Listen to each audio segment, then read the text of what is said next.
In the heart of the Holy Roman Empire, Strasbourg, Alsace, a bizarre phenomenon unfolded in July 1518. Picture the scene: cobblestone streets bustling with 16th century life, the city of Strasbourg humming with the ordinary rhythm of daily existence. But then a sudden break in the rhythm. Enter Frau Troffea, an ordinary woman who would initiate an extraordinary event. Out of the blue, she began to dance. There was no music, no celebration, just Frau Troffea dancing as if possessed. Her movements were relentless, a spectacle that drew curious onlookers.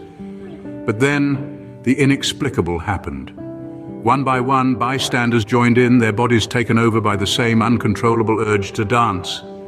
In the span of a week, the number swelled from 1 to 34. By the time August rolled around, the dancing epidemic had swept across the city, ensnaring around 400 people in its mysterious grip. The streets of Strasbourg were transformed into a grand stage where men, women and children danced day and night as if in a trance. What started as a solitary act quickly spiraled into a mass event, with hundreds of people dancing relentlessly day and night. The sight of hundreds dancing without rest was alarming, but the real terror lay in the fact that they couldn't stop. This wasn't a celebration, it was a nightmare, a dance of death. Exhaustion gripped the dancers, their bodies pushed beyond the brink of endurance. Heart attacks, strokes, and even death were the tragic finale for some, their bodies unable to sustain the relentless rhythm. But what caused this uncontrolled frenzy?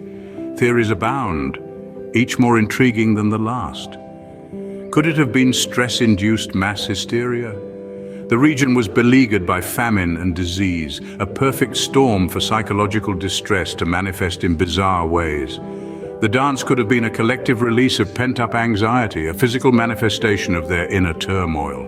Another theory points towards ergot poisoning. Ergot, a fungus that grows on rye, was a common contaminant in bread at the time. Consumed in large enough quantities, it can cause hallucinations and spasms, symptoms eerily similar to those exhibited by the dancers. And then there's the theory of religious fervor. Some believe the dancers were devotees of St. Vitus, the patron saint of dancers, performing an act of penance or seeking divine intervention during those troubled times. Yet despite these plausible explanations, the exact cause remains elusive. The medical records of the time, scarce and rudimentary, offer no clear answers. The dancers themselves, even if they survived, were likely too traumatized to provide insight into their ordeal. Despite the numerous theories, the dancing plague of 1518 remains one of history's most puzzling unsolved mysteries.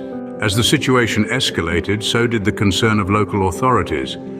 Faced with an unprecedented crisis, they resorted to unconventional measures.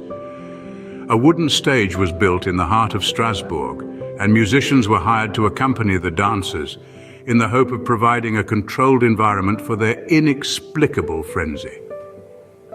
An unexpected turn of events followed. Rather than quelling the dancing, these measures seemed to fan the flames. The spectacle attracted more people, the contagion spread, and the dancing epidemic grew in scale and intensity. As the city grappled with this bizarre outbreak, authorities took a bold decision. In a desperate bid to bring an end to the chaos, the dancers were rounded up and sent to a mountain shrine. There they were to pray for absolution. A divine intervention hoped to cure their uncontrollable urge to dance. The decision proved effective, marking a turning point in the crisis. The dancing gradually subsided, finally bringing an end to the weeks-long plague that had gripped the city. In a desperate attempt to end the frenzy, the dancers were taken to a shrine, marking the end of this bewildering event. The dancing plague of 1518, a historical event shrouded in mystery, has left an indelible mark on the annals of history.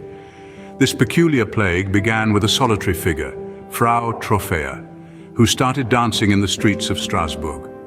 Within a month, the contagion had spread like wildfire, with 400 victims ensnared in this inexplicable dance marathon. As the summer of 1518 wore on, the dancers, fueled by an unknown force, danced until they dropped, with some even meeting their untimely end. The plague only subsided when the weary dancers were led to a mountain shrine to pray for divine absolution. This bizarre event has cast a long shadow over history, influencing a myriad of artistic works from choral songs to fictional books. It is a captivating tale that has woven itself into the fabric of our cultural memory. Despite the passage of more than 5 centuries, the cause of the dancing plague remains hotly debated among historians and scientists. Some propose stress-induced mass hysteria as the culprit, while others point to ergot poisoning. Yet some argue for a religious explanation, suggesting it was a manifestation of divine wrath or fervor. While we may never fully understand the dancing plague of 1518, it continues to captivate us, a chilling reminder of the power of the inexplicable and the strange in our world.